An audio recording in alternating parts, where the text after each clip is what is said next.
All right, Chad Holloway here at the Beyond the Game Summer Summit at the Virgin Hotel with Phil Galfond. It is winding down. I know you got a little bit to go today, but how has the whole experience been? It's really been it's been awesome.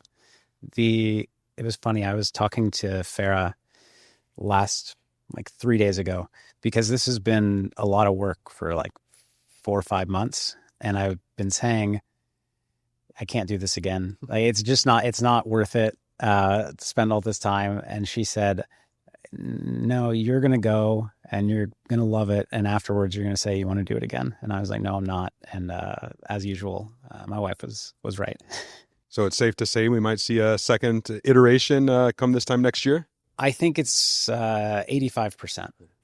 And tell us all a little bit about what it was. Can you share with us, maybe how many people attended or the sort of things that you covered? I understand the first 2 days there was a known schedule, but on the third day you kind of kept the itinerary secret and then let the attendees know as they came. Yeah, we're halfway through our mystery schedule today. I'll keep it a mystery. Actually, the third day, we about 85 people we had, and yeah, the first couple of days. I mean, it's called Beyond the Game because I like to cover all of the things around poker, kind of outside of on the table strategy. And yes, some of that comes up occasionally, but it's about things like mindset. It's things like preparation. It's things like studying, rather than just here's the strategy to play. Here's what to see bet, and is very interactive, which has been,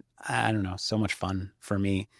And, when you create new things, which I do quite often, I keep doing, and I keep telling myself I'm going to chill out and stick with something for a while. But when you create new things, there's so much excitement and anticipation and anxiety around, are they going to like it? Is it going to land? Is it going to work out how I hoped?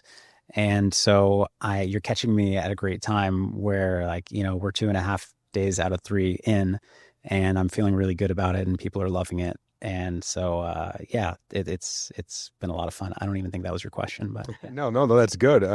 Tell us a little bit about the demographics. Did you have people of, all backgrounds all over the world, or what was it like the actual people who came? Yeah, all over the world.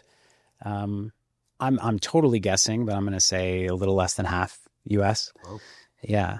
And, we've got all over Asia, a lot of Europe, of course, some South America, but yeah, everywhere. And all ages too. I think our youngest is 23 and our oldest is in their 70s. Oh. So, yeah, everybody. What's one big highlight so far that stuck out to you? Whether it was a question, an interaction, or a moment from the summit that really sticks out in your mind? So last night I did a panel with some great players, Scott Seaver, Brian Rast, and Jeremy Osmus. And I was always looking forward to it, but I kind of, truth be told, put it in because I knew that people would want to see that. And it was kind of like, I want to teach you all this other stuff. And here's what's I'm going to give you what you want to actually get you what you need.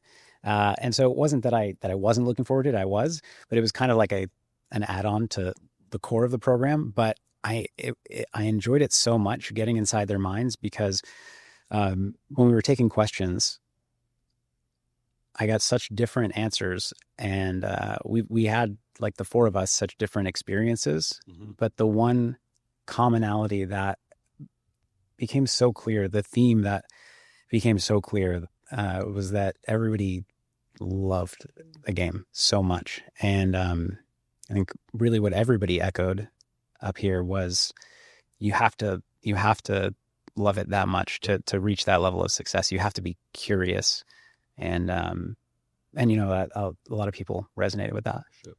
The summit is wrapping up. What are your plans for the rest of the summer? Are we going to see you at the World Series at all? Are you just going to be taking it easy? I never take it easy, but I don't know. I'm not a big tournament player, but my wife is trying to convince me to play a few. So if you see me, you'll have her to thank. I know we chatted before the summit earlier this year, and one of the topics we talked about, and maybe one of the reasons to get to the WSOP is Poker Hall of Fame, right? Is that something that's on your mind? Honestly, I haven't thought about it lately. I think that's interesting. I don't know why I haven't, but yeah, I think the last time we talked about it was the last time I thought about it.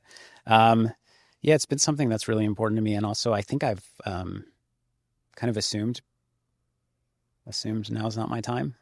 So I don't know, but yeah, I'm not going to change. I'm not going to play poker for the Hall of Fame, and so I'll play the type of poker that I'm excited about playing. Kind of like I was saying here, it's just finding the parts of it that you love, and that's what's, I think, led to my success and a lot of other people's. Well, I know the poker world loves Phil Galfond, and I'm sure everybody here at the summit loved the experience, and we loved you taking the time to chat with us at Poker News. Thank you. Perfect.